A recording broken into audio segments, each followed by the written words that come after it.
dressing room with our Arabiya news.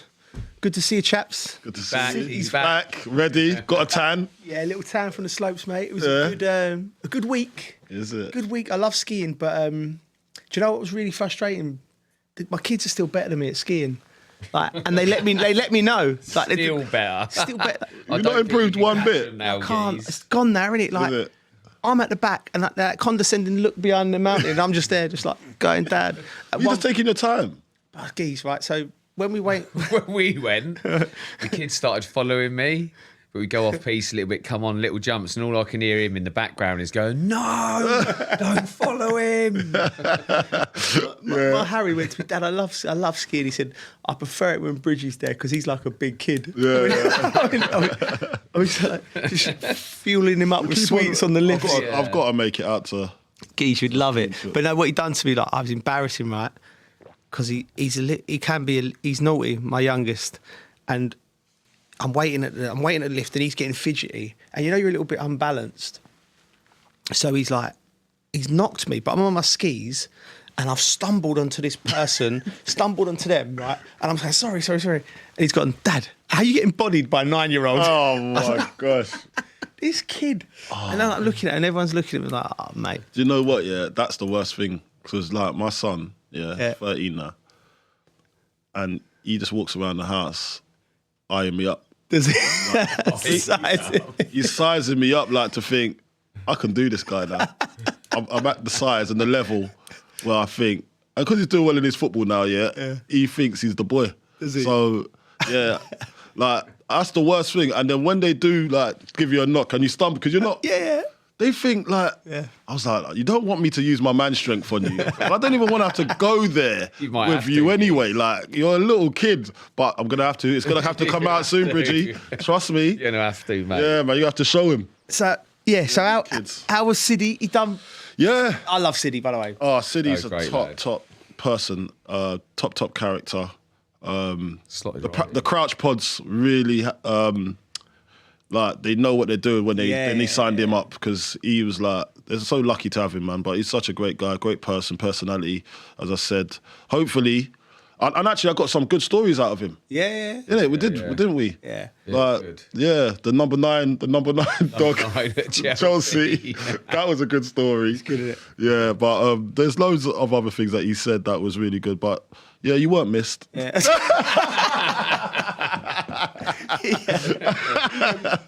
Siddy's that guy. I actually had a bad turn about a year ago at TNT, where I fainted. Right, I had a little bug, but everyone was panicking, and Sid's is that guy that just cool, calm, and collected. Like, brought me round. Everyone was calm.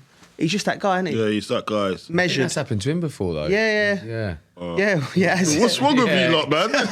Low blood sugar levels or something? What's going on? It's hard out there, Coley. It's hard out there. A lot of pressure on you, yeah? Like living in Chelsea. Made it back for the night out, though, didn't you, Gee? Yeah, we did. Yeah, we had a little night out. It was lovely. We had a good time, didn't we? Yeah, it was really good. I am feeling it a little bit today still. Oh, yeah. mate. Yeah. Mate, I'm a bit jaded. Yeah, jaded. So I think it's the Jaded sleep. edge. Obviously, like, there's a few lads out there ain't got kids. Yeah. They don't understand, do they? Until like 3 p.m. the next day. Is it? Yeah. Decent. They don't understand just the levels. Getting up, football. Yeah, they don't get it, do they? I was playing swing ball at 8 o'clock. Yeah, you're special, mate. All right, Geese, how are you? Yeah, I'm playing swing ball in the garden. February. I lost my phone. You know, like, Messy. I don't want to get into it, but it's not. It's not when you get to the level of losing your phone, then you know it's a mess, innit? That's the worst feeling. Yeah. That's the worst feeling ever. Yeah. Losing the phone. Anyway, what'd you do last week, Bridgie? Anything? No, I didn't get up too much last week, to be honest. It's fairly subdued. It's a quiet week. Mate. It's a quiet week. Yeah. Well, the football. I had a little I had to leave my mate's moving to Australia. Right. She's from Australia. She's taking the whole family there. So he had a few leaving drinks, but it was quiet because we were going out the next day. Right. So I popped along for a little bit. A quiet Wayne Bridge drink. That's quiet. A rarity. Yeah, it's quiet. That is a rarity. Should we get on to the football? Yeah, come on. Right, let's get on to the football then. Right. Title race. Wow. It's over. Is there a title Romeo race? done. It's over, innit? It's over, innit? Yeah, mic drop. See you later. Yeah. Well, there's a couple of bookies that have paid out on them already. Have they? Yeah. That's bold, but I'll be half inclined to think that's the We're right saying thing. how they get through this next period because they had 3 tough games. Well, it was Villa, City, and then I can't remember who they got next. They got It was Everton, wasn't it? It was the derby. Yeah, the derby. yeah. So they drew 2 and won that was 1. it, yeah. I think we Because said we were saying they might lose momentum. How's it going to affect them? But And they got Newcastle as well next. So there's like 4 tough games really. yeah, And they've come But then through you all look right. at it, Arsenal Richie. dropping points. yeah, and then you got Arsenal dropping points. That's the main part for me, the Arsenal thing. Because look, you always got to have someone chasing you to go and do. But Arsenal were the ones that were the closest for me, and they've just dropped off. And obviously against West Ham, they was expected to win that game, and they didn't. They done well by the West Ham. I was impressed by they were pressing, closing down. Yeah. They looked up for it. Yeah. Aggressive with the pressing, always on them. Yeah, we'll get onto that quickly. I just want to ask, Cole, I want to ask you as a striker now. Yeah. Right. Did you hear Pep? I read something into it a little bit when he said Erling Haaland told me he couldn't play. You know, sometimes managers. Did he stop? Yeah. Wow. He said, do you read into that? Because usually if a manager goes, he'll get a question asked and he'll be like, oh, he couldn't play or he's injured. But to actually take the time out to go, Erling Haaland said he couldn't play. He couldn't play. That says to me that he thinks Erling could have played, maybe. You know? Yeah, so for me, you want to play as a striker anyway. Even when I had one knee out there, I was limping. Yeah. I could just get one chance and it's in the net. Yeah. You know, so you'd want to play, but it doesn't look like he's enjoying his football. Are they enjoying their football? Or is it a big game? If they're not getting the result, and they've not been used to this, Man City, they're used to being winners, not coming second fiddle to no one. But that quote there, it gives me a little bit of doubt that does he trust him? Because if the player's saying I can't play, and he's probably thinking you can, but you're not exerting yourself. That's why I'm reading it, because the wording's very particular. Erling Haaland said he cannot play. I think that's a tough one though, because you got to know the player because I feel like I would always, if I can play, I'll play. Right. But if I ever feel something That's not right. that's not right, if I'm 50-50 or I'm unsure, I'll probably just go and play. But I remember at Man City, I said to play, and I'd only just come back from injury. I said, you know what, I can feel my quad. Yeah. It just don't feel right. Yeah. And then I can't remember what Mancini said, but he was acting like I didn't want to play. And I said, well, I want to play. So I just went ahead and played anyway. I tore my quad in 2 places. See? Yeah. So it's... Yeah. You got, as a manager, you got to trust your player, though. Yeah, you got to trust in what they're saying. You got to trust your player. Like, look, for me, I'll always say, how you feeling first? Because I want you to be top notch. I want you to be 100%. We're not going to be 100%, but I want you to be capable of doing the things you usually do on a Saturday. Sometimes even, your presence on the football pitch. Yeah. So if you're a goal scorer and you're a goal threat, it changes the whole aspect of how the opposition look at that team. Yeah. They don't think they can just go and have an easy game. Just you being on there, you might be 50% fit, but just having that one name, Erling Haaland, on the pitch, it sends a message to everybody else. Yeah. So sometimes you have to, as a player, sacrifice sometimes your fitness for the good of the team. Yeah, you know, and you might not have that. People might question you. Oh, he wasn't at it today, but there was a reason why he was, and the manager knows that, and you sacrifice going out on that pitch for him. That's the thing. So, we're not saying that Erling Haaland didn't want to play. Like he's obviously he's injured. You know, he's a warrior, the geezer. He's like he wants to play, but when you go out on the pitch, you're never 100%. Are you, Bridgie? Really? Whenever you're out there, you're never at your absolute perfect best.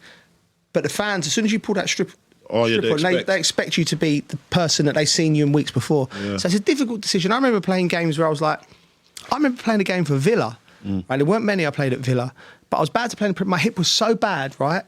I'm getting out of my car.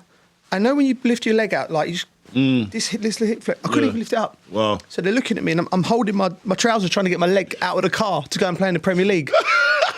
And I'm limping That's in, mad, isn't it? And I'm limping. I'm thinking I'm not telling the physio because I was like, man, I was so willing to play. This as well. And I was like, I got into the game, and then it was within minutes. I was like, nah, it's not me. But you got sometimes you're your own worst enemy when you push yourself through, and sometimes you've got to do it. It's a hard balance to get. But I just thought with Pep, I thought there was a little something there. He wasn't happy. Little dig, wasn't it? Yeah, there's a little dig because you don't go out to the press and do that. You do always protect. He's always known for protecting his players. So for him to single them out like that was kind of strange. Yeah, do you know what I heard from him? I can't remember who told me. He said, like, you know, like he's obviously got 23 world-class players, and he says to these teammates, he said, look, if I don't pick you and you think you should be picked, come see me, feel free, absolutely, but bring the player you think you should be picked instead of... Oh, no. That's awkward. Imagine that. I should be... Cody, come here for a minute. I'm trying to log. I'm behind you. I don't even know what's going on. You can go, Gaffer. Really? But it's brilliant. I think that is absolutely brilliant. That's ballsy. It's ballsy, yeah. I wonder if anyone... It'd be good to know we know any Man City players if anyone's ever pulled that stroke. Oh, mate. Because even for the banter I alone. can't imagine For anyone. banter. I'll do it for banter. Mate. I'll do it for banter. I'll say, listen, lads, watch this. What I'm going to do to him? I'm pulling him up. I'm going to bring him into the room. I'm going to say I should be playing in front of him. Dragging Didier Drogba into Jose. Listen, did he? Can I have a word of it? Did. Come, let's go. And then I'll go, listen, Jose. I should be playing in front of him, yeah? He's not scored the last 2 games. That would actually be quite funny. But I think they'll just laugh me off and then get me on my way. It's brilliant. I've never... it'd be interesting to know. But going back quickly to Liverpool and Salah in particular, Bridgie, does his name stand up there with the best now? With your own reason? Anyway. Yeah, I think it has to. I think it's not even now, even before. Yeah. It's longevity. Just the way he's in such good shape still, and and like players seem to know what he's going to do. Yeah. He's going to cut inside, he's going to curl it. He can go either way. Like the way he changes direction. Like he's brilliant, isn't he? He's a record breaker, isn't he? Now, so come on, deserves his flowers right now. He does deserve his flowers, and that's the way it is. No other way that you want to look at or paint that job. He is that man, innit? Yeah. He is the man, and look, you just got to respect and take your hat off to him. He's going to be a proper iconic figure. For me, it's just crazy how they let him go. He's a proper iconic figure already, though. Like he's done. I think even if he leaves this in the season, who can say anything? There. He's up there with Stevie, with Kenny Dalglish. He's got to be. I know Scousers might. I don't know. Maybe they listen. Certain foreign signings, he's probably the best I've seen. I think incredible. And he's not letting up. He's still going. He goes, with 11 games remaining, Salah is just 6 goals contributions short of breaking the all-time single season record and only 3 behind the record for a 38-game season. But, you see, look one thing for me about goal contributions, right? Like, I know that it's a new thing that they add. Like, when did they start counting these goal contributions? Because there must have been players back in the day that was just doing it at will. But now it's being counted. You know what I'm trying to say? Because it never used to be a thing when I was growing up. I don't remember goal contributions. No one cared about the pass before the pass. Do you know what I mean? No one cared about sometimes the assist. If you weren't on the score sheet, no one cared. Like, you know what I mean? So, I see these records, they're just making up stuff as they go along sometimes. I'm with you on that. It says here Liverpool surely can't let him go. But, like, surely he's just sitting there thinking, I'm going to do what I want. Does he want to have a couple of years in Paris? Does he want to go to Saudi? Yes, we don't know what he wants to do, but you think if he's on a free, anywhere in the world, surely. 2-year contract at least. Oh, anywhere. Be a great. Do you reckon there's a chance he stays, though? Do you reckon they do everything they can to keep him, though? I think there's every chance. I mean, you just think, why isn't it sorted yet? So then you start thinking, well, it's not going to happen. He's going to go. Yeah. I think there's a drum roll. You think so? There's a drum roll. I think there's a drum roll, and then it's going to be all hunky-dory at the end of the season. They will won the league, and it says, and we can announce our new signing. Mo Salah. Salah. It's got to be in it, surely. I don't know how you replace him. You can't. I tell you what, this leads me on to the next subject. Looking how to replace him, my mind goes straight to Saka. I say that because for Arsenal's defeat to West Ham, that is going to crush their title dreams. Arteta said his team deserved the pain Ooh. So that's like, Why? Why did they deserve the pain? he's obviously upset. It's the way they, I think the come way on. they play, not deserve it. It's probably just the way they played. Yeah. They weren't good, were they? No, They weren't good. Discipline wise, just Did you find it strange, Bridgie? He brought off Declan Rice and Calafiori that. after 56 minutes. yeah, they obviously weren't performing. Yeah. So Declan never like He's Mr. Consistent, isn't missed the consistency. And, yeah, the sending off obviously killed them. But like I said, I thought West Ham played really well. yeah. The way they pressed them, got about them. Yeah. They looked really good. Who was the right back again? Lewis Skelly. Wan-Bissaka. Wan-Bissaka, Oh, mate, yeah, he looked good, bombing up and down. Yeah. Done Wan-Bissaka well looked for the fitter. goal. He looks fitter, doesn't he? They all looked looks up the for way it. they were pressing. They were just at it. I think, and they've got a sense of direction now. They've got a leader that's told them, this is what you do in this situation, that's what you do in this, and you make sure you attack it. And it's explained to them so nice and simple. Footballers don't need too much information. Yeah. They just need a bit of direction on what to do in certain aspects, and then the rest will take over your talent. But, When I look at them where they were pressing, it's the way they went as a team. yeah, as a team. Everyone in front of them going, they were getting backed up. They just pressed really well. There was no space. Yeah, they look youthful, didn't they? Yeah, and I think if you can do that well, the way the game is at the moment, when people try and play around the back all the time, rather than going long. Yeah. Not that I like it, but when I see someone just clear the ball, I think that's good because Yeah. where you don't do it, they don't do it enough now. Sense of danger, They try and get rid play, of and it, then there's a yeah. little mistake. Yeah. There's not enough of it anymore. Do you remember James Collins? Yeah. When he's cleared. It said to me, he's cleared one, smashed it into the rosette of the stand. Yeah. And someone's gone, play. He's gone, they can't score from up there. And I was like, They can't score. Yeah, he's always said that. Yeah. He's always said James Collins a top it man. always by made the me way. chuckle that. listen. Sorry, Foley, I want to ask you quickly about the left back, Skulls. Yeah. He done particularly well for me. Ollie Skulls, that's what I was going to. One of your guys? No, look, so Ollie Skulls, yeah, I've coached him. I'm not Yeah. saying that he's learned anything off me, but I just know that there's a load of people that's got a hand in his development. And look, he was one of those ones that was looking probably to go out on loan if we weren't going to get no game time by January. But Really? yeah, Graham Potter came in straight away and said, Ain't it we're fun? keeping him. He's like, hopefully the next in line to be one of our regular left backs in the future. So Yeah.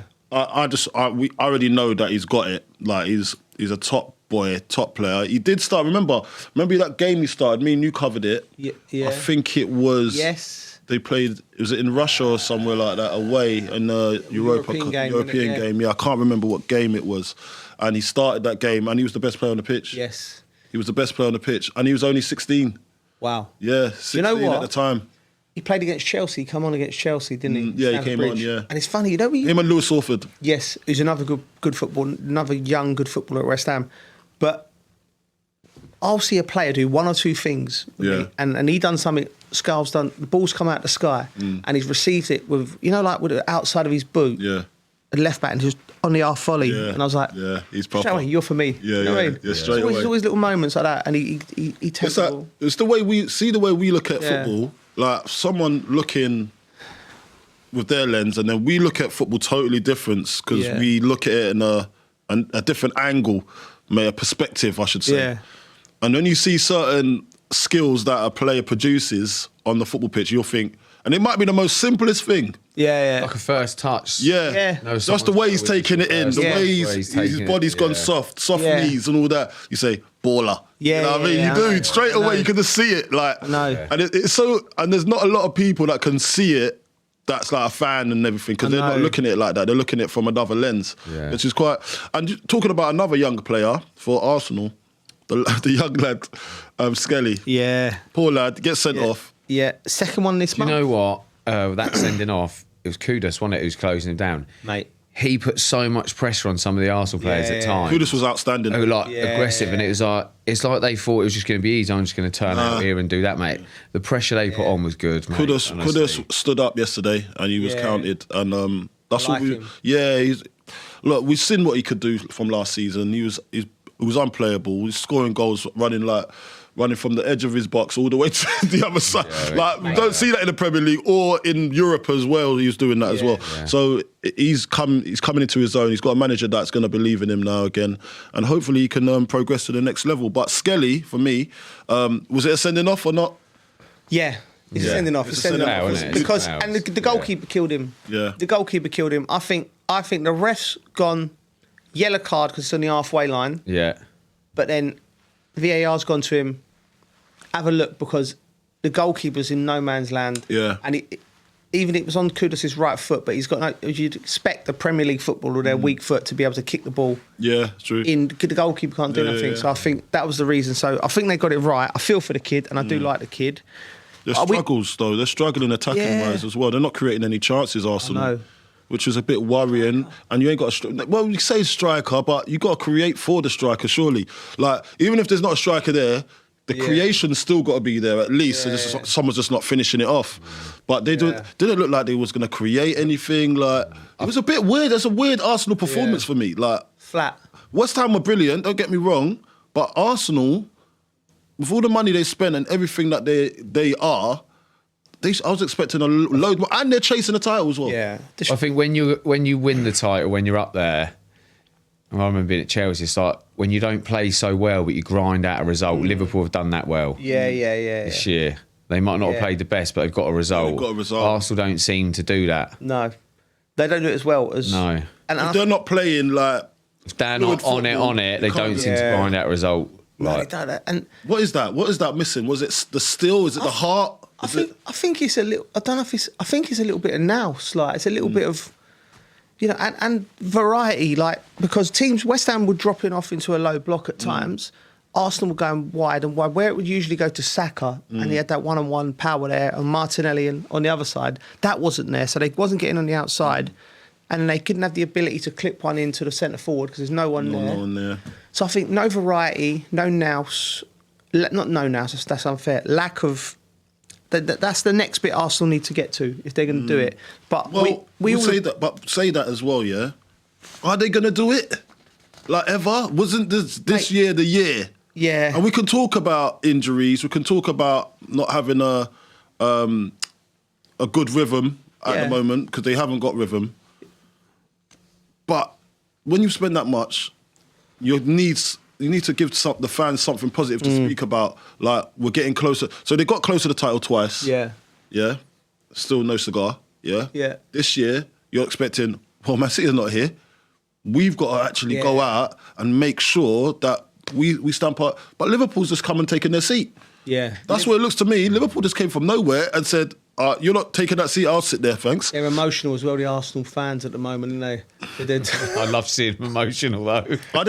How long does Arteta have to go without having any silverware? I have a word, right? Because I listened to TalkSport on the way in, and the amount of Arsenal fans calling for Arteta's head, I'm like, are they? We're not there. Yeah, it's a few. See, I'm not. See, I haven't even listened to that. I'm just going off. You're just going what I think, what they might be thinking because. Nah, that's proper. Another title blow. Like, Guys, come on, man. Like, guys, this is the year that you're supposed to do it. Man City are nowhere to be seen.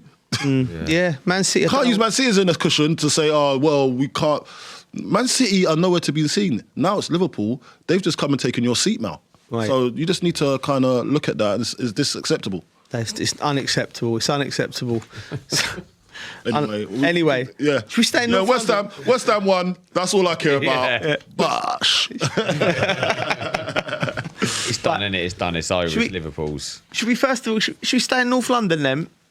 Let's stay at Spurs. 4-1 victory over Ipswich. Postecoglou makes a comeback. 3 Premier League wins on the bounce. Spurs dominant win. Now, I don't think that was the case. It was a 4-1 win. But it wasn't dominant. It wasn't dominant. Ipswich was still in it. You know what I mean? Brennan Johnson come in, he scored 2. Son got another 2 assists. Ruthless finishing from Speds and Kulusevski. Yeah. It's a step in the right direction. It's a step in the right direction. Do you know what I mean? Where they've been. Yeah. I like the story about Jed Spence, by the way, as well. Yeah. They've given him time. He went out on loan. Didn't really pull up any trees on loan either. Yeah. He's come back into the fold and he's got his head down and he's making a good go of it. So well done to Jed. Yeah. Really, really happy for him. But yeah, for the Spurs situation, they had to win this game. Come on, 4-1. Like, if you're not winning this, then you're just throwing in the towel. Yeah. And they have 4 games in the past. They've got a favourable draw in the Europa League as well, like a route. So Players coming back from injuries. Players coming back from injuries. I still think there could be a happy ending for the season for Spurs, but I don't think that's the story with Spurs, because I just want to bring this to your attention, right? Tottenham's branding shift. If you've got an irate fan base that's already on the verge of not on the verge of turning. They're turning. They've gone. They don't like Daniel Levy. They're frustrated. They're protesting, and then you send out this nonsense to the I saw this. Broadcasters. Yeah. Only wanted to refer them as Tottenham Hotspur or Spurs, avoiding Tottenham alone. The club has removed Tottenham Hotspur from its crest, favouring a simplified design featuring a cockerel. With look, this is just stinks of like these marketing people that have come out of university and gone, right, what works with branding? Right, London, we want to be associated with London, because that's cool. We don't want to be associated with Tottenham because it ain't Mayfair. It's not in fairness. Like, it's I'm from North London. Though. It's actually condescending to the people of Tottenham. Yeah. And I think the Tottenham trying to detach away from the area. Listen, I'm going to call it White Hart Lane. Yeah. That's what I'm going to call it. I'm calling them Tottenham. I'm calling them Tottenham now. 3 Point Lane. That's probably why they want to do it. No, but like, England legend Stuart Pearce has criticised the moves as unnecessary and poorly timed. I think he's right, Pearce. It is unnecessary. Absolutely Unnecessary, and it's definitely poorly timed. What's the point? Like, you're going through such a bad spell. What are you doing? Yeah. Like, what are you doing? This is not the time for this. What are you thinking? Mate. That's how you know they don't have their feelers out. Yeah. See, like, football clubs, please, just listen to me. Yeah. Everything has its time, yeah? There's sometimes you just don't have to do it. Yeah. If you planned it at the start of the season, it was going to be at this date. Yeah. Fill the room a little bit. You know what I mean? Like, maybe it's not the right time to do this, but because they've got four games on the bounce now, they're looking all right. They're thinking, now's the time because we're desperate to get this out. You know what I mean? So that's probably what they're thinking right now.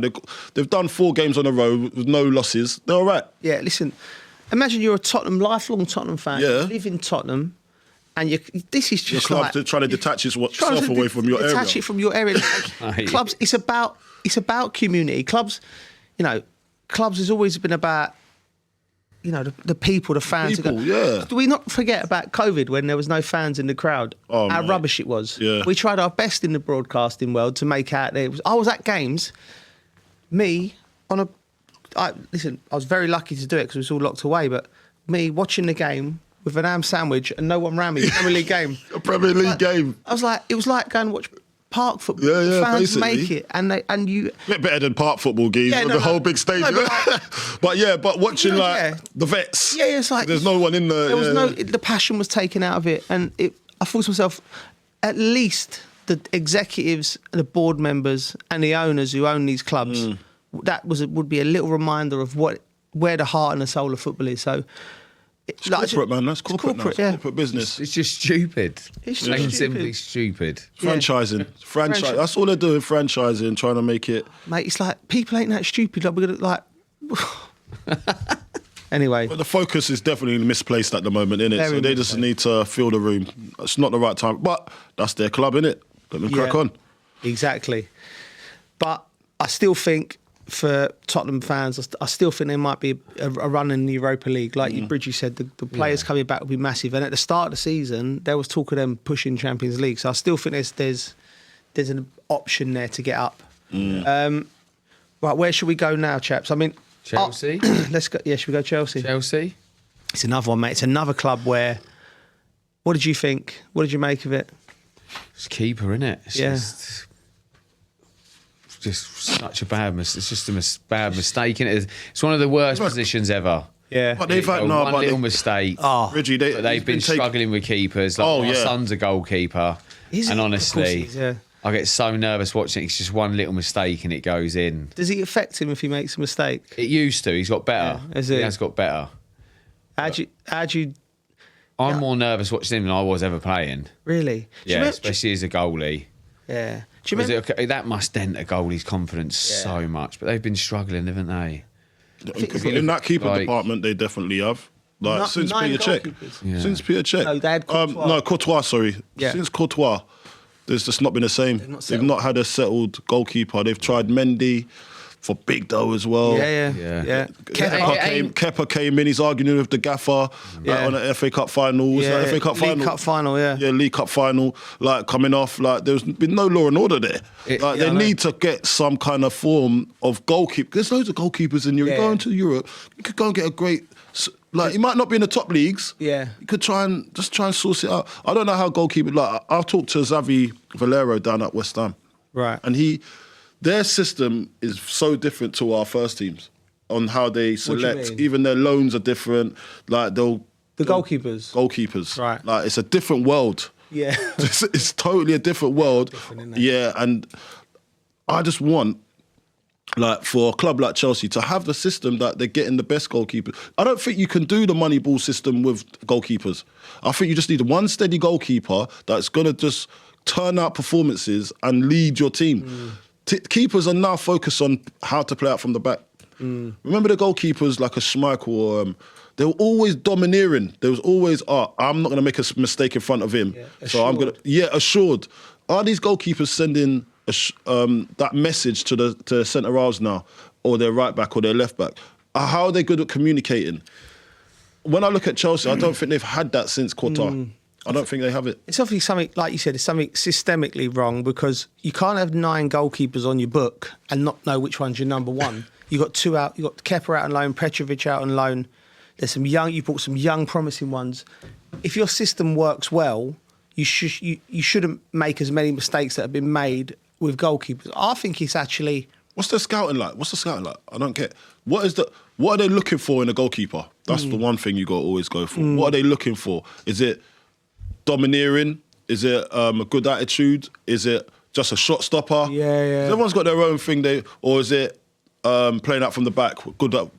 Got good ball retention. Yeah. Like I don't know what they want. So and it's looking like that they don't know what they want. Judging by the keeper that they employ. Do you know I think one of the best goalies in the league at the moment? Sells from Forest. Yeah. Mate. Is he top, yeah? Watch him play. Assured, makes saves. Well, makes some great saves. I don't know whether he's having a golden period in his time, but they are out there. You just got to pick the right one. Also, the Chelsea didn't exactly play great either. No. You know what I mean, with what was in front of him, but it was a bad mistake. It's good to see Rashford. Yeah. I said to him, he's got so much ability. Yeah. He done. Looks like he's on it now. He does, doesn't he? Yeah. What I liked about him is the way he was running at people, real positive, but then he wasn't greedy with it. Sometimes he passed at the right time. Yeah. Not making it about him. Well. Yeah.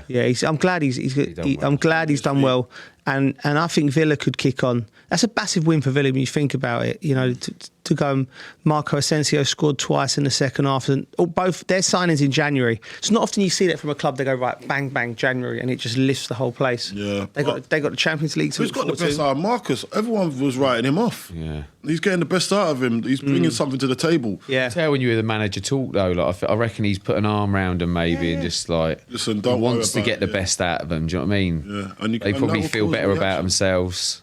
Different challenge. Definitely. I'm looking at that. Mentally. And that's all we need sometimes. A little arm around us saying we're doing the right thing. Or, you've had a bad time over there. Come with us. We'll sort you out. That's all you need. Cole, who in your career, as a striker, we all know strikers need a little bit more love. Yeah. Who give you the love? Zola was just made you feel brand new. Zola, because remember I had Zola and Steve Clark. Steve Clark was my youth team manager when he came to West Ham. When he came to West Ham, he was already my youth team manager when I was at Chelsea. And Zola I played up front with, and he knew, like when me and him were playing up front together, he knew what I liked. Do you know what I mean? So we had a good combination. And I made my starting debut with Franco. Do you know what I mean? So I knew once he walked in them doors, I was the buffs in business. Because I'd already started to gain momentum under Kerbishley. And then when Kerbishley left, then I knew I had a striker as my... What can't you learn? Do you know what I mean? And if he puts the belief and power into you, he made me feel like I was the best player on the pitch. I weren't, but I felt like that. Yeah. And it doesn't matter what anybody else told me. Do you know what I mean? Like I'm definitely... I'm like going to be the best on the pitch. Every time I go out on this pitch, I'm the best. That's how I felt. And that's all a striker needs sometimes. Might not be the best player, but he's going to bang goals. And that's what I'm there for. Or I'm there to hold the ball up and bring others into play. Whatever you're using, just make that player feel great about himself. Yeah. Who's that with you, Bridgie? Any managers? Probably the one who stands out most for me is probably Dave Jones when I first started. Yeah. Because he just believed in me. Right. I remember him saying I'll end up playing for England one day because he moved me to left back. Yeah. Yeah. And he said I'll end up playing for England. Is it? But probably the most positive would have been Glenn Hoddle. Yeah. Yeah. And Hoddle, yeah. The He gaffer, kind of yeah. ended up making that left back spot my own, and it was just so ahead of his time. Like the mental side of the game, he had me doing visualization techniques and stuff. Yeah. He brought someone in so far ahead of his time that players just weren't having none of that. Do you know what I mean? Yeah. But if some of the best players in the world, it's probably who people don't know they would be doing stuff like that, work on the mental side, the visualization. I know Didier Drogba did it. It'd probably be him, and I see him not long ago actually, because I started doing some work with a life coach, started doing a bit more meditating again. And it reminded me of back in the day with Glenn Hoddle, and I ended up bumping into him, and he was talking about the mind and what it does for the body and everything like that. So he was really good for me. He was streets ahead of his time. Yeah. I work with Glenn, and it's always like an education when you work with him. Like, and I saw you working with him, and I was because we talked about Glenn before. I remember you was going to work with him that day, and I was like, oh, he's going to say, he saw Bridgie. Bridgie speaks highly of you. Yeah. Mate, honestly, he had at Southampton, he had us in 6th position, I think, when he left. I mean, we were never really that high. We were playing some unbelievable football, playing the formation of when Mourinho come along. When we started playing 4-3-3, Yeah. not a lot of teams are doing that. No. We were playing that at Southampton. Really? Yeah, Yeah. we played that at Southampton. Where did you play? Left back or left? I played left back. Oh. Yeah. And then he had me just bombing on, so the midfield in front of me. I think I remember. He's ahead of his time, remember. man. You're right. Because no one was playing like that. well. No one was You playing beat like us that. at Upton Park and you battered us. And I think you played that, but yeah. But Mourinho gets like the plaudits for it because he done it and won the league with it. Do you know what I mean? So that he gets he changed the face of the. Do you know what it's, Coley? It's these rebranding people that come. Yeah. People. Like PR. Klopp rebranded pressing. The Gengham press was going like, what's shutting down? Yeah. That's what, you know what I mean? Yeah. So you get these people, they put a new name on it and they think they've invented football. Shut it down. Just get. You know what I mean? Come on, just put a new name on it and there's a new spin. And say, this is the future of football. Yeah. I know. Mate, it's I know. been done. There's no style of football that's never been done. Exactly. Like even the Pep era. This style of football happened back in the day. Cruyff. It just wasn't recorded. Yeah. It weren't recorded. Like it just because there was no. It's not what we've got on our. There's no digital. It wasn't a digital era back then, so you would not see how they played unless you saw video. Do you know what I mean? And can't even have a video over them. Right, chaps. The early kickoff, Man United, Everton, VAR delays. Ashley Young dive. I mean, it was a strange game, wasn't it? It was a strange game. What did you make of it, Coley? I didn't see it. Good answer. I didn't see it. Look, I was busy concentrating on other things at that time. But what I would say is obviously Ashley Young, he's been known for diving before. Wow, we're calling out Youngie, yeah? He has. I think there was a game, there was an important game last year, I think, and it was forever. And it was one of the teams right at the bottom struggling for points. Right. And I think he dived in that game and he actually got a penalty, you know? And I felt sorry for the other team, but he did, so he's known for it. But I'm not saying he has in this one because I haven't seen it, so he's got previous. So Dive and Ashley Young, those two names coupled together, I kind of think he might have. Okay. It was 39. And when I see him, I'll tell him to his face. He does dive a lot. But it's a penalty. It is a penalty. He's pulled his shirt and pulled back a little bit. He's made a meal of it. Yeah. I said it before, like, if pulling a shirt and what happened to him would have put him off his stride and where he was going. He's made a meal of it. Yeah.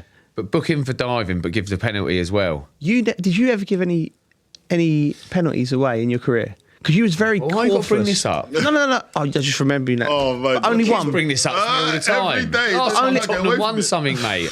Don't need it bringing up again. There must have been only one, because for fullbacks. Yeah. No, The only my reason. West Ham debut, bringing up all my best memories, Joe. But you must have played I didn't 500 say games. nothing, but you're the one you're triggering him right now. Sorry, man. He's traumatized. But how would the saying is, how would you defend now with VAR? Would that have affected you? So you can't get. We spoke about it before. You cannot get away with anything, really, can you? Yeah. I mean, the little things you used to get away with, little tugs in or little things off the ball. Just it's very, very hard. You know, you make a challenge now. Yeah. And I feel like some of these challenges aren't really that bad. And when you watch them in slow-mo... Yes, it can look a lot worse. Looks way worse. In real time, it's like... Who was it? There was someone this week, and I can't remember who it was for, but they've gone to tackle and his foot's hit the ball and bounced up and caught the guy right near the shin around the ankle. But it wasn't a bad tackle. Yeah. It's not actually that bad. And I can't remember if it got put to a sending off or not. It might have been that one, but it's when you're watching it in slow motion, it looks a lot worse. But I'll be looking at that on VAR and going... I think you're talking about Skelly again. He got sent off and it looked like he went over, but he didn't. And it wasn't, and he got rescinded in the end. Yeah, it was... No, it's this weekend. I'm sure it was this weekend, yeah. And it wasn't actually that bad. His foot's just... He's gone for the ball, but his foot's hit the ball and it's bounced up. So this goes back to the question, does a footballer need to be in the VAR room when they're making decisions? Does an ex-pro? Do you think that will help? I think it will help. I'd like to think it will. It'll help with that. Exactly what Bridgie's saying. In this, when you slow it down, it always. And I go back to when I played. I remember I won a penalty against Arsenal, Lauren, right? And I've just wriggled away, nicked it, and I've gone over. He's clipped me, right? But I swear to God, he got in my face. It was a bit of a thing. He got booked, penalty. And I'm like, you know, when you got up, I'm thinking, these will think I've dived. But I've definitely not dived. I would put it past you. I definitely not dived. And I was like going home, because the cameras weren't as good as they were back then. I was looking at it going, wow, that does look like I've dived. You doubt yourself. I'm doubting myself. I know I didn't. And there was this one angle where it was like my whole foot, because I was running, I was just on my toes, and it just rolled my ankle like that, and he clipped me. But I was like, yes. You know, it was like back when we were taking corners and stuff, there's always a little bit of pulling, a little bit of pushing. Like, now I'd just be like, no, you can't do none of that. Can't do that. And if I was a winger now, like, say if I was like when I used to come against Aaron Lennon or Sean or even you, if I was you guys, I'd be thinking, right, get at this fullback. Because you can get him sent off this game. Oh, yeah. You have to be so careful. Yeah. There's nothing good. If you was playing winger and my fullback got a yellow card in the first 10, 15 minutes. Oh, no. Bomb on. You know that affects the way that they play. Yeah. But that is... a lot. Yeah. But that's what I'm saying. So when you do... Because now you can't get away with anything in football. I just feel that there might need that footballer touch in there now. I do. I think it's... Just to help them, like, understand, okay, that can happen in the game. And when we talk about what you're saying, you can't really get physical in the box as well, Bridgie. Like, I get it, because back in the day, people used to be having their arm around my whole waist and I'm trying to move away. I swear one time someone had me in a headlock. Like, so it just shows you that it's more to do with just cleaning the game a little bit, because the game's changed so much. The game's changed. It is a different game to what we were playing back in the day, but I just feel that you don't know whether a dive is a dive, but you'll see from the player's reaction how it looks. Because if they just go on the floor and go like that and laugh, then I know he's definitely dived. It's a player reaction, and I think that's where the referees go off as well. They go on the players' reactions. But with the shirt pull, you think Youngie would have maybe gone backwards a little bit. Instead, he's like... flung himself forward. like he's doing a belly flop in the ball. That's why they say it's a dive. By the way, but that's why they say it's a dive. It's a dive, but it's a penalty. But it's a penalty because he's touched all his shirt. I tell you, he was good for Everton though. Betto, he's been on fire. Yeah, he has been. It was just. Oh, he's been good. Yeah. Is it four or five goals? Fifth in 4 Premier League games. You know, Geezer looked like he couldn't hit a. Yeah, barn door. And now he's. I've had that said about me before. So I know that quote. Again, it goes back to confidence. David Moyes has found a way to get into Betto's head that's given him the confidence. It's good. He looks like a David Moyes player as well. He looks like David Moyes would love he loves a big, strong striker lad. Andy Carroll. Yeah. Didn't have me. Sam Allardyce would have loved that type. It's that type of ilk manager. Fellaini. So he needs a Fellaini. Yeah. You know what I mean? Those type of strikers, and you can see that he's gonna thrive. Yeah, but thrive with a player like that in his team. You can just play off him. He's running. He's causing the two defenders mayhem. Like they're not having any rest. So Betto, I love this new lease of life, and he deserves it, man. Because you know sometimes with strikers, when it's just not working for you, and you're just feeling low, and then when I'm gonna catch a break, you know what I mean. And we're at the bottom of the league, and these lot are expected. And on top of that, he's doing all the other things to be an all-rounded. Yeah, we never knew he had this in the locker. Nah, it It's shocked me because it's great. It's like Mateta as well. Yeah, over at Palace.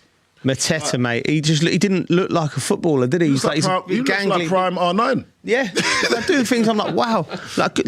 Obviously, it just does. Mateta doesn't aesthetically. I think his body shape is. Yeah, you know what I mean. It's like a triangle. Yeah, I'm like, he don't move. He gets a job done. He's a good footballer, and the manager's getting the best out of him. Just. Quickly going on to Moyes criticised the VAR decision, arguing the jersey pulling should be punished, while Ruben Amorim admitted his team didn't exist in the first half. I don't know if they had a shot. I don't know if they had a shot. Ruben Amorim. Why is he so harsh with his words on the team? Like, he's always saying something. What can he say, though? You know It's been so bad. What can he actually say? Didn't exist. Didn't exist. Non-existent. Oh, my God. Man. It's just bad there, isn't it, for him? Everything going on there. Again, and we look. I feel like I'm the. I feel like I'm the bearer of bad news here with a couple of things like job cuts looming at Manchester United. Employees are bracing for another wave of job cuts with up to 200 positions, 250 staff, blah, blah, blah, redundant, financial troubles, cost cutting. The thing is, right? 15 million debt. Yeah, listen. With another 414 million owed for players' transfers. Owed, mate. Wow. Why are they owing anybody? Manchester United. They've got concerns over scouting and transfers. I could have told you that. My God, it's not going well, is it? You don't need a big rundown on it there. But going back to like you know when you talk about the heart and soul of a club, right? And you think the FA relocating. What these big businesses will come in, they'll chop the fat off all the business. They'll look in and go, we can save there, we can save there, we can save there. Then they rebuild it up from that and try and make it workable, right? Mm-hmm. But there's no football people in the room or people from Manchester who go, relocating the FA Youth Cup match to save $8,000. I probably spend $8,000 on baked beans in a month for the FA Youth Cup is a prestigious. It's a rite of passage for a young footballer, you know. And at Manchester United, you think back to the Busby Babes, and you think back to Fergie's fledglings and all them boys, the class of '92. They all started with FA Youth Cups, and it means so much in this country. And it's just similar to the Tottenham situation. Like, just have someone in the room who can speak to the people and tell them directly and say, no, listen, we can maybe cut here. I mean, what do you think? I get what you're saying. But they've just, I think with the transfers and everything and certain players they signed and it's not worked out well for them, but there's been a lot of them. So it ain't helped to the situation at all, is it? No, it's not helped. It costs so much to sign a player now. The wages are massive. Yeah. You know what I mean? You've got to spend so much money to get a decent player these days. I know. Unless your recruitment is that good. And obviously their recruitment don't seem to be. Well, hasn't Anthony gone out on loan to Betis and he's getting man of the matches and goals and sometimes there's a structural thing at the club that's not working. And it's this thing as well. No, but when you talk about that, job cuts though. Yeah. 200 positions expected. Yeah, I know. Do you know how hard that is? Do you reckon the players feel that? The players must feel that. I remember. I remember feeling. It's just the manager getting the sack, and I feel it. Yeah. Like you feel bad because it does come down to you at the end of the day and how you're performing, doesn't it? I remember. But they've already had 250 job cuts already. Yeah, I don't know. They've already had job cuts already. Alex and an extra 200 position to be expected to be eliminated too. So that's like Manchester United. Although it's a massive club, it's still the core is still a family club because of what they've been through with their history and everything. that's their life source. Yeah. You know what I mean, Busby Babes, where they had to come from to get back on top. That whole story is amazing. Now, it's a people's club. Yeah. Yeah. Well, doesn't matter how big it is, it's still a people's club. Now, when you're chopping these, that's going to be nearly going to be 450 people that they're job cutting. And now these people are they're definitely local people. You're just ruining someone's livelihood. They love the club. That's their identity as well. That's your identity. Keep them in a job. It's not going to make a massive difference, I don't think, to whatever wage structure they want to imply. How about you? It happens at a lot of clubs, getting rid of people. Because I remember going back to Southampton and it was the parking attendant, people that worked in the ticket office, kit man that had been there years, the wash ladies. And I remember they'd all gone. None of them wanted to go. Yeah. They've all gone. But I don't get... And I remember going back to West Ham a couple of years ago. They're all the same, a lot of the same faces there. We really believe in it. There. They love the club, love being there every weekend. It's important, mate. They make the club, don't they? As a player, you get to know all them and... It's the identity. It's the identity. You get to know everyone, the secretary, everybody. And then if they want to leave, it will be on their own accord. Yeah. Or they're just not doing a good job, so they get the tic-tac. Yeah. But it ain't going to be because we're trying to save a little bit of money here and there. Because your job really is the most important ones. The smaller jobs are actually the things, that's the foundation of a football club. Smaller jobs, the little... Yeah.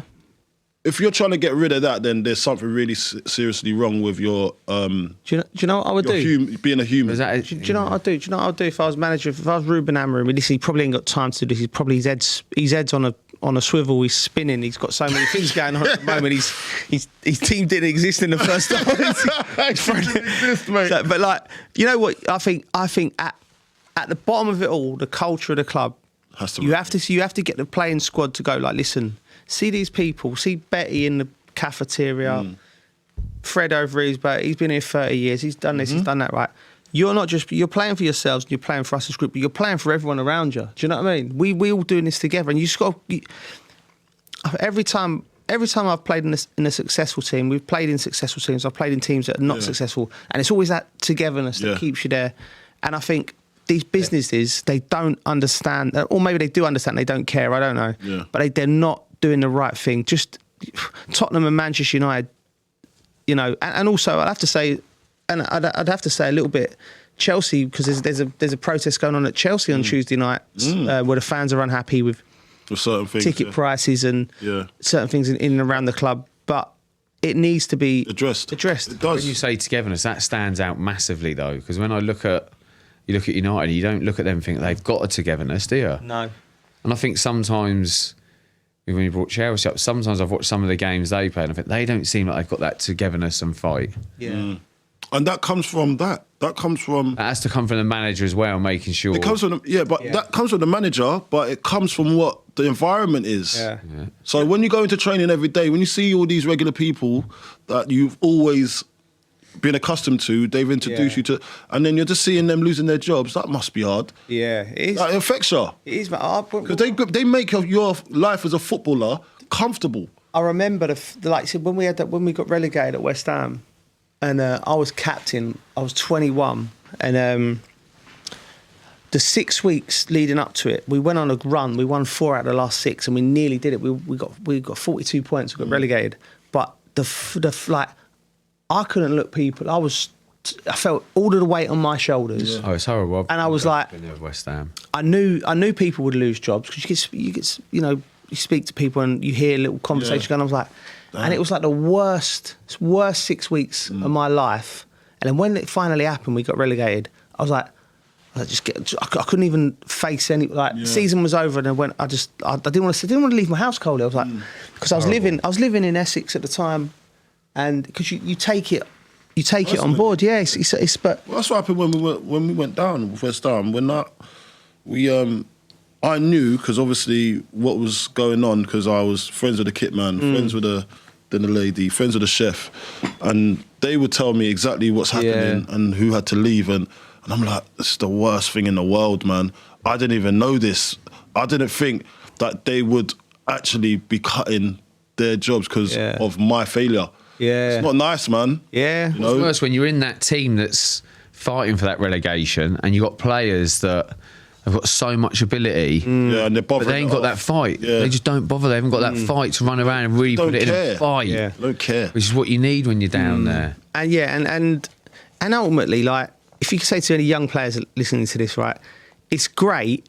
All the things you get out of football, the financial stuff, and, you know, the plaudits and everything. But the best thing I remember being in my career is when you just, like, that feeling of when you've won a game and you come back in the dressing room. There's nothing better than that. Nothing better than that. Do you know what I mean? Elation. Even when I was playing in teams that were struggling and we losing, there's that one win would keep you coming back for it. You know what I mean? Yeah. And what that means to everyone there. Yeah. But Ferguson, on that note as well, a legend at Manchester United. I know we're talking about Manchester United, but they're going about their business. And probably some will say in the wrong way, some will say in the right way. Yeah, but Sir Alex Ferguson's ambassadorial contract, worth 2.5 million per year, will not be extended, highlighting the club's move away from its history and the era of its most successful manager. That is that's a statement. That's a statement. I put that separately to the job cuts of the that's people. that's why you separately, you've got to separate that, because for me, Sir Alex Ferguson is a legend of the game and Manchester United. But there comes a point where you can't be paying someone £2.5 million a year. The only way I can think of it is listen, he would leave Manchester United, he'll get speaking gigs and engagements, and he'll have a successful Still be around career. the club, surely. Yeah, I think that's like hush money. That's hush money. No, because like, if Ferguson walks out of Old Trafford, right, and they don't give him anything, he's got to have something. He'd be there. He'd still be there. He's got to have something. But it's a lot of money, and if anyone deserves it, it's him because of what he's achieved. But there has to come a point where you have to walk away and go, right, like, thank you, enough's enough. Your money, you know, that I can understand that. 2.5 million. 2.5 million is a lot of money for an ambassadorial job. Ambassadorial You like that? role. Ambassador at West Ham? Oh, mate, full time. Man would be rolling around with his... I wouldn't be here. I'd take it, like. But, the ambassador. Yeah. Bro, just the ambassador. He'd still be Carlton around the club, Cole, won't he? He just won't be doing as much, will he? Mr. Ambassador. No, listen, I think it's even a job he'll do for free, man. Like, he loves the club, doesn't he? That's his heart and soul. You know what I mean? That's his heartbeat. That's his baby. You know, everything there is just going to get analysed so much now because of the position they're in. Yeah. And I think it's a travesty. That they're actually bringing it up. Yeah. That's a private conversation. Why are you worried? Why do we need to know how much he was on? That's Alex. He can have what he wants. What he's done for football in this game. So they just need to keep some of their movements just on the low key. Someone's hating on them. Yeah. And it's getting out. So just keep your ship tight and just make sure that these little things that you want to do don't get out, man. You just got to be better. Before we finish, you're right, Coley. Bang on. Before we finish up, we'll just have a quick jolly up to the north of the border. Rangers have sacked their manager. I'm doing this for, you know, Philippe Clement struggled with consistency, significant points, blah, blah, blah. And mate, where do they go, Rangers now? I mean, I'm going to throw a name in there. No. He's our guy, Ashley Cole. I'm going to throw him in because Ashley, I know he's got a job. He's working in England under 21s, but why is Rangers? They had such a great spell with Stevie G, another ex-England legend. I can see Coley going into that job. Yeah, Coley's he's up for it as well, isn't he? Listen, I think he's... You can see the dedication he's put into becoming a coach. Yeah. And He's someone's life got to and give soul. him a chance at some point. Someone will give him a chance. You just got to apply, you know? Yeah. Like Wayne Rooney's had how many chances now? Yeah. He was a great player, obviously, one of the best, but also like he knows football. Yeah, he does. He always read the game well. He'd be able to help people. Yeah. All over. Yeah. Mate, I worked with him. And his communication's got better as well. It has, and I worked with him doing a bit of media in a foreign country. We were sitting we had an afternoon off, and we're sitting on the sunbeds, lounges, ordered a couple of drinks, like thinking this is a good gig, Coley. I'm enjoying myself. Yeah. And I'm thinking, right, I'm just watching the world go by. Yeah. 90 degrees. Yeah. And he just gets out his laptop out and he's showing me throw-ins. I was like, The dedication. Honestly, He gets the huddle out and if anyone's, Mate, if someo's he's doing that dedication on a to little holiday, football. then you know, like they're I'll worth just side in. I'll have another Aperol spritz. What's he doing? Mate. Come on. No. Put the ball away, Yeah. Ash. Listen, man. What He you loves it. doing? He loves the game. we love him. I love him. We're gonna Yeah. get him on. Yeah. But I mean, that would be perfect for him. I just fitted like. They might have chucked his name in the hat there, Yeah, Joe. might as well. Listen, get this out Might get a there. phone 5%. call tomorrow. Ashley Cole to Rangers. Let's get the odds. Let's get it on. Get the prices Yeah, let's down. get the prices down. Mate. Quick move to Saudi before we go as well. Laurent Blanc's side secured a commanding 4-1 win in the Saudi Classico, Yeah. moving 7 points clear at the top of the Saudi Pro League. And a late comeback saw Al Ettifaq defeat Cristiano Ronaldo's team 3-2 with Duran sent off. I saw that. So Cristiano, right? Being Cristiano, what is he now? 40? Mate, he's 40 years old, 39, whatever he is. Yeah. He's still throwing strops. Is he really? So Duran, I quite like that. Duran. We all hate losing. Mate, I know, but bro, like you get to a certain age when it shouldn't really be. I've seen this before. Why am I still getting so involved emotionally when I see the ball and I blast it into Rose End, into the crowd? Like who does that? He's so angry with the referee. He goes, he just kicks the ball into the crowd. I'm like, bro, just come on, man. Like we've seen, you've done this before. Like you've been here before, have you? You're Cristiano. You're still doing that. Anyway, but he's just a winner, innit? Like he can't. And I think it was an unjust sending off. Play swing ball with my kids. You know what I mean? It's like we all hate losing. John Duran got sent off. Like obviously in the final minutes as well, because everything collapsed in the final minutes for him, and he just felt this is my one chance. That's why I love that guy. He's gone to another league. Yeah. He's played. Listen, this guy's played every type of football in his life. Yeah. Top goal scorer in the world. Yeah. He's gone to Saudi league and he's like embracing the culture. Yeah. Still got that winning mentality. Yeah. And that's why I can't relate to him. Because I'm looking at him, I said, "Why are you so upset, bro? You're on 5 million a week." I totally get your chill point. out, bro, I get your point. I think that's a lovely way to end it. Thank you for listening to The Dressing Room with Al Arabiya News, and we'll see you next week.